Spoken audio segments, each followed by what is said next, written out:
তেজপুৰ বিশ্ববিদ্যালয়ৰ সমূহ ছাত্ৰ ছাত্ৰী আমি আচলতে ভাগৰি পৰিছোঁ।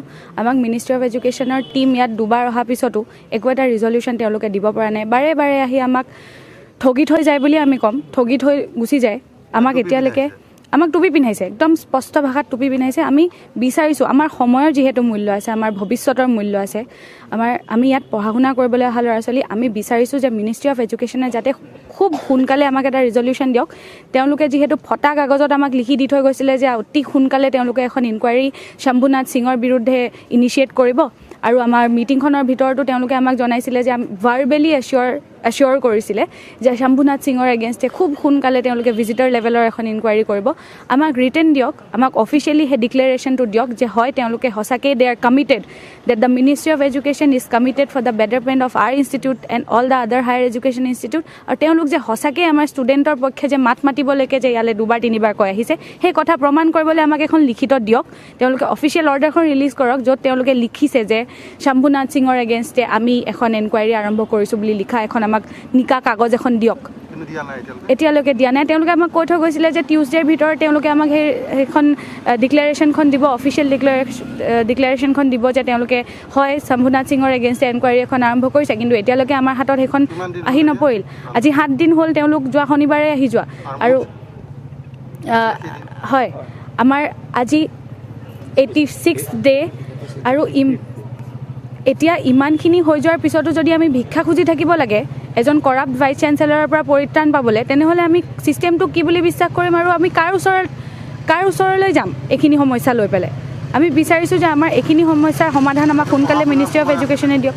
হয়, আমাৰ এণ্টাৰ্ম পৰীক্ষা হৈ আছে এতিয়া, কেৱল মাত্ৰ প্ৰফেচাৰ ধ্ৰুৱ কুমাৰ ভট্টাচাৰ্য ছাৰৰ মুখলৈ চাই আমি ষ্টুডেণ্টছে কৈছিলোঁ যে হয়, যদি আমাক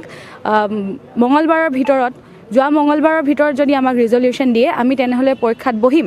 সেই কথাটো কোৱাৰ পিছত মিনিষ্ট্ৰী অফ এডুকেশ্যনে যাতে আমাৰ সেই বস্তুটো উইকনেছ বুলি যাতে নাভাবে, আমাৰ দুৰ্বলতা বুলি যাতে নাভাবে, আমি আমাৰ শিক্ষকসকলক সন্মান কৰোঁ বুলি তেওঁলোকৰ কথা মৰ্মে আমি পৰীক্ষা হলত বহিছোঁ, আমি পৰীক্ষা দিছোঁ। কিন্তু তাৰ এইটো অৰ্থ নহয় যে আমি দুৰ্বল, এইটো অৰ্থ নহয় যে আমি ছিষ্টেম ডিফাই কৰিব নোৱাৰোঁ, কাৰণ ছিষ্টেম হেজ বিন ডিফাইং আছ ফ্ৰম ডে ওৱান। সেই ছিষ্টেমটোৱে আমাক এতিয়ালৈকে টুপি পিন্ধাই আছে, আমাক এতিয়ালৈকে ঠগি আছে, এতিয়ালৈকে এটা ছলিড একো ৰিজলিউশ্যন আমাক তেওঁলোকে দিব পৰা নাই। আমি বিচাৰিছোঁ এটা ছলিড ৰিজলিউশ্যন আমাক অতি সোনকালে দিয়ক, আৰু যদি নিদিয়ে আমি আকৌ বাধ্য হ'ম আমাৰ ইউনিভাৰ্চিটি বন্ধ কৰিবলৈ, কমপ্লিট শ্বাটডাউনত যাবলৈ আমি আকৌ বাধ্য হ'ম। আমি complete boycott of academics and administrative functions আমি কৰিবলৈ আকৌ বাধ্য হ'ম।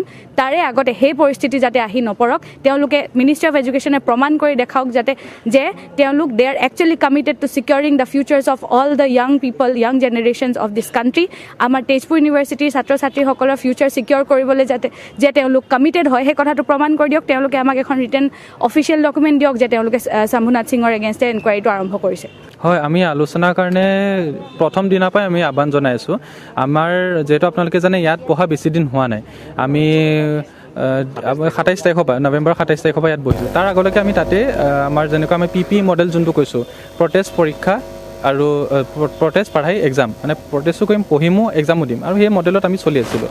আৰু আমি আপোনালোকে জানে এডমিনিষ্ট্ৰেটিভ বিল্ডিঙৰ ফ্ৰণ্টত য'ত জুবিনদাৰ আমাৰ ফটোটো আছে, আমি তাতে বহোঁ, 1 ঘণ্টা 2 ঘণ্টাৰ কাৰণে বহোঁ, প্ৰটেষ্ট 5:30 পিছত প্ৰটেষ্ট কৰোঁ, আকৌ ৰাতিপুৱা আহি পেলাই আমি ক্লাছত কৰোঁ।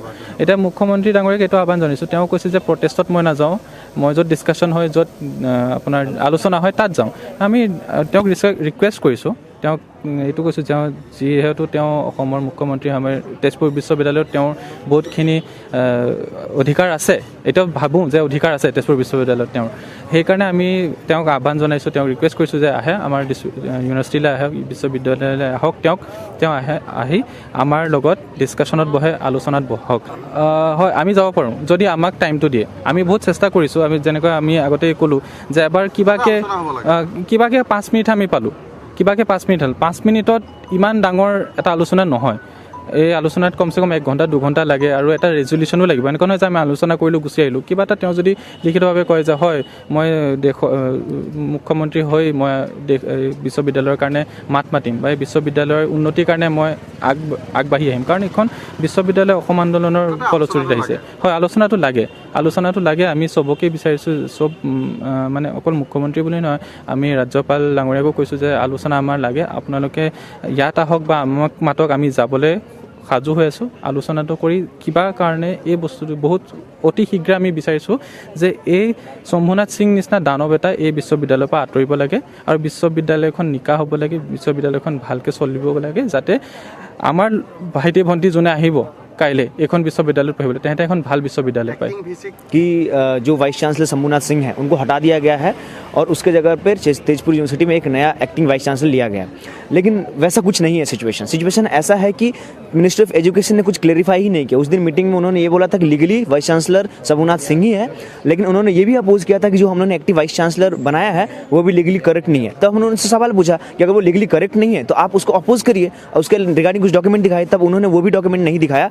तो इस प्रकार ऐसा है कि उन्होंने वर्बली बोल कर गया है कि अभी जो आपने एक्टिव वाइस चांसलर उनको रहने दीजिए, और जो आपका जो पहले के वाइस चांसलर हैं प्रोफेसर शंभुनाथ सिंह वो अभी तक के लिए कुछ कार्य नहीं करेंगे। तो लेकिन ये कुछ मीडिया नैरेटिव ऐसे चल रहे हैं कि उसको हटा दिया गया है और उसके ऊपर इंक्वायरी वगैरह कुछ चल रहा है, लेकिन हमें तक अभी कुछ भी क्लैरिफिकेशन नहीं मिला है कि मिनिस्ट्री ऑफ एजुकेशन ने क्या स्टेप लिया उस चीज़ के लेकर के। शंभुनाथ सिंह को एक्चुअली हटा दिया है या फिर उसके अगेंस्ट कोई इंक्वायरी बैठा है, वो हमारे पास कुछ भी रिटर्न में नहीं आया है। तो ये मैं बहुत क्लियर करना चाहता हूँ मीडिया न्यूज़ को कि आप ये मत बताइए कि शंभुनाथ हमारे यहाँ से हट गया है। वो लीगली मिनिस्ट्री ऑफ एजुकेशन उसको बचा रही है और उस पर्सन को अगेंस्ट कोई भी करप्शन से या फिर उसके एलिगेशंस को प्रूव नहीं किया अभी तक। जो हम सब बहुत सारे एलिगेशंस लगा तो कोई भी प्रूव नहीं किया है।